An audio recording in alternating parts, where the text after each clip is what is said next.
Unajua nimekaa hapa, nimeona mtu akiniuliza kwani hiyo product moja utaimarket mara ngapi?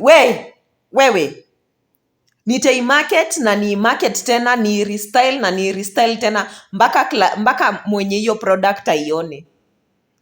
Nitafanya videos 10 na ni post tena.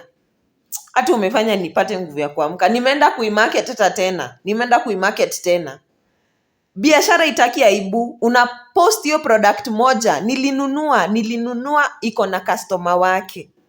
Mwenyewe hajaiona tu, lakini anaiona soon. Kwa sababu naenda kutengeneza video ingine saa hii. Ndio ione, ndio ipate.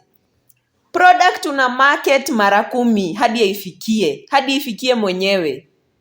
Haina aibu, biashara haina aibu. Wacha hata niende ni market tena. Unaniambia na market mara ngapi?